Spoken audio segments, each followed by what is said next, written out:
13. इच्छाशक्ती आणि प्रेरणेची भूमिका. सुरुवातीला आपण 2 व्याख्या शिकणार आहोत.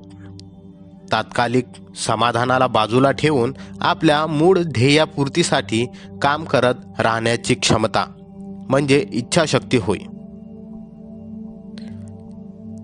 उदाहरणार्थ, समजा तुम्हाला 10 किलो वजन कमी करायचे आहे. हा उद्देश मनात ठेवून जंक फूडला नकार देणे हे इच्छाशक्तीचे उदाहरण आहे. यातून आपलं आत्मनियंत्रण दिसून येते. प्रेरणेची व्याख्या करणं जरा अवघड आहे. बदल घडवून आणण्याची उर्मी म्हणजे प्रेरणा. आपण डोळ्यांसमोर एक ध्येय ठेवलं आणि ते पूर्ण केलं म्हणजे बदल घडवून आणला. उदाहरणार्थ, मी 10 किलो वजन कमी करायचं ठरवलं आणि त्याप्रमाणे ते केलं म्हणजे माझ्यामध्ये बदल घडून आला आणि मी आणला.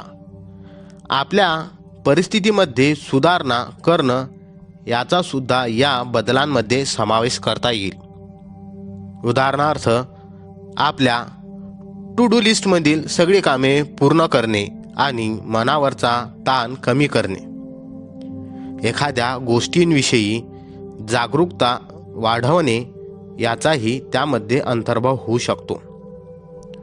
उदाहरणार्थ, प्राण्यांवर उपचार करणं, वातावरणातील बदल, तापमानातील बदल अशा आपल्या दृष्टीने अतिशय महत्त्वाच्या असणाऱ्या एखाद्या विषयांसाठी काम करणं यांचा सुद्धा या परिवर्तनामध्ये समावेश होऊ शकतो. प्रतिबद्धता, वर्तणूक, अंतस्थ हेतू या सगळ्यांचं एकत्रीकरण म्हणजे प्रेरणा होय. इच्छाशक्तीपेक्षा प्रेरणेची अचूक व्याख्या करणं अवघड जातं. या पुस्तकापुरती आपण त्याची सुटसुटीत आणि सोपी व्याख्या करूया. प्रेरणा ही एक अशी उर्मी आहे जी आपल्याला आपली परिस्थिती सुधारण्यासाठी प्रेरित करते. मानसिक कणखरता विकसित करण्याच्या दृष्टीने इच्छाशक्ती आणि प्रेरणा किती महत्त्वाच्या आहेत, या विकसन प्रक्रियेमध्ये त्याची नक्की कोणती भूमिका असते, इच्छाशक्ती आणि प्रेरणा नक्की कशा काम करतात ते समजून घेतलं की या प्रश्नाची उत्तरं आपोआप मिळतील. इच्छाशक्तीचं व्यावहारिक तंत्र. प्रत्यक्षात इच्छाशक्ती कसं काम करते. संध्याकाळपेक्षा सकाळच्या वेळी अवघड निर्णय घेणं अधिक सोपं जातं. हे तुमच्या कधी लक्षात आलंय का? उदाहरणार्थ, सकाळी झोपेतून उठताना तुमच्या डोळ्यांसमोर 2 पर्याय आहेत. एकतर व्यायाम करायचा किंवा TV बघायचा. तुम्ही लगेच व्यायामाचा पर्याय निवडाल. शूज घालून जिमला जायला तयार व्हाल. म्हणजेच त्यातल्या त्यात कठीण पण चांगला पर्याय निवडाल. आता असा विचार करा की दिवसभर काम करून थकून भागून तुम्ही घरी आला आहात आणि तुमच्यासमोर 2 पर्याय आहेत, जिमला जायचं की TV बघायचा. अशा वेळी कष्टप्रद पण चांगला पर्याय निवडणं कठीण असतं. व्यायामाऐवजी आपण TV बघणं पसंत करतो. इच्छाशक्ती असं काम करते. जणू काही ती आपल्या मनाचं इंधन असते. जसजसा दिवस सरत जातो तसतसं हे इंधन संपत जातं. दिवसाच्या शेवटी ते पूर्णपणे संपून जातं. कष्टप्रद पर्याय निवडण्याची इच्छा मावळते. काही वर्षापूर्वी proceedings of national academy of science PNAS यांनी एक शोध निबंध प्रसिद्ध केला. 8 न्यायाधीशांच्या निर्णयांवर बाह्य घटकांचा किती आणि कसा प्रभाव पडला याविषयी अभ्यास करण्यात आला. कैद्यांना पॅरोलवर सोडावे की नाही याविषयीच्या जवळजवळ 1000 निर्णयाचा यामध्ये समावेश होता. यामध्ये अतिशय धक्कादायक माहिती समोर आली. सकाळच्या सत्रात पुरावे तपासून निर्णय घेणं न्यायाधीशांना सोपं गेलं. पण दुपारनंतर मात्र त्यांना ते अवघड गेलं. दुपारनंतर घेतलेल्या निर्णयांमध्ये कैद्यांना पॅरोलवर मुक्त करण्याचे निर्णय खूपच कमी आढळले. अजून एक इंटरेस्टिंग माहिती हाती आली. जेवणाच्या सुट्टीनंतर लगेच जो कामाचा छोटा कालावधी असतो, यामध्ये कैद्यांना पॅरोलवर मुक्त करण्याचे सर्वाधिक निर्णय घेण्यात आले. याचं कारण म्हणजे निर्णय घेताना येणारा मानसिक थकवा. जितके जास्त निर्णय घेऊ तितकी जास्त इच्छाशक्ती वापरली जाते आणि यामुळे ती संपत जाते. दिवसांच्या शेवटच्या सत्रामध्ये इच्छाशक्तीचा अभाव असतो, म्हणूनच कठीण निर्णय घेणं अवघड जातं. अशा वेळी सोपा पर्याय निवडण्याकडे आपला कल असतो. इच्छाशक्तीचे हे तंत्र नेहमी लक्षात ठेवा. प्रेरणेची शक्ती आणि तिचा क्षणभंगुर स्वभाव. तुम्हाला कधी एखादी गोष्ट साध्य करण्यासाठी प्रेरणा मिळाली आहे का? एखाद्या वक्त्याचं व्याख्यान आपण ऐकतो आणि त्यातून आपल्याला अशी प्रेरणा मिळते, किंवा आपलं ध्येय साध्य करण्यासाठी एखादी अभूतपूर्व संधी आपल्यासमोर चालून येते, किंवा कधीकधी करा किंवा मरा अशी परिस्थिती उद्भवते. हीच परिस्थिती प्रेरक ठरते.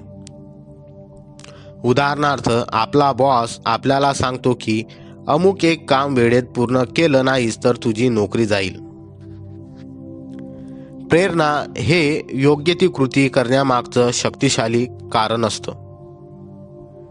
परिस्थिती बदलायची असेल तर काहीतरी किंमत द्यावी लागते.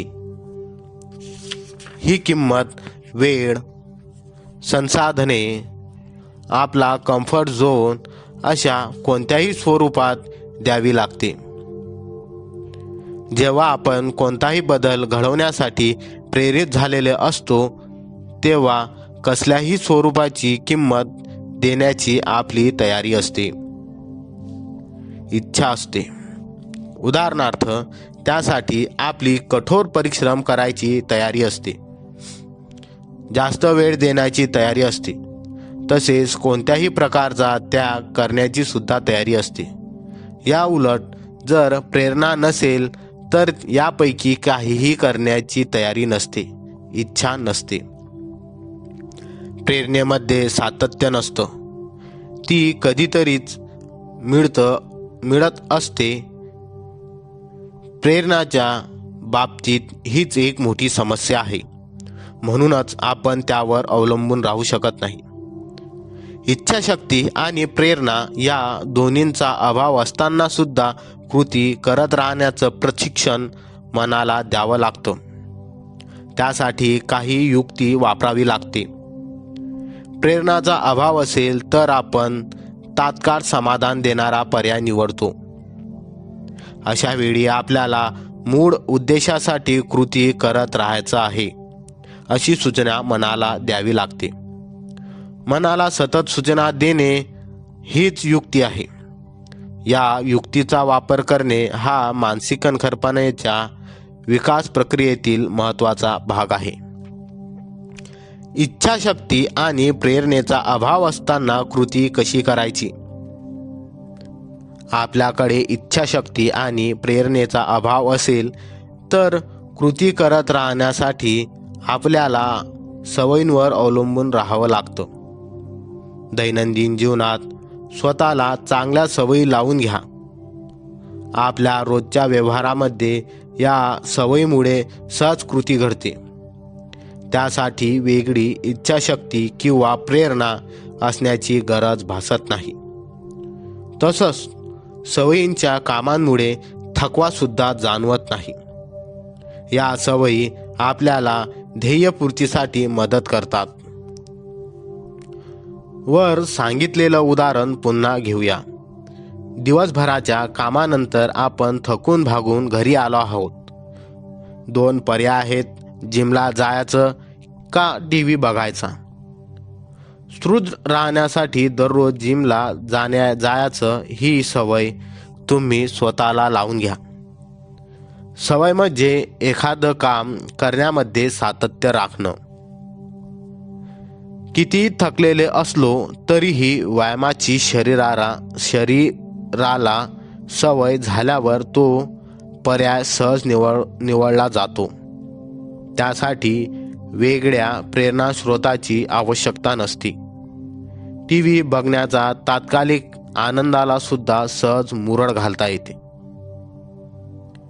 सवयीचं महत्त्व याविषयी आपण आधीच्या भागांमध्ये मानसिक कणखरता आणि सवयीमध्ये चर्चा केली आहे. प्रतिकूल परिस्थितीमध्ये टिकून राहण्यासाठी सवयींचा कसा उपयोग होतो हेही आपण पाहिलं आहे. म्हणूनच मानसिक कणखरपणा विकसित करण्याच्या प्रक्रियेमधील सवय हा अत्यंत महत्त्वाचा घटक आहे. इच्छाशक्ती आणि प्रेरणा यांच्या संदर्भात सवयींची विश्वासार्हता लक्षात घेणं हे महत्त्वाचं आहे. आपण आपल्या सवयींवर नेहमी अवलंबून राहू शकतो. प्रेरणा हा सखोल अभ्यासाचा विषय आहे.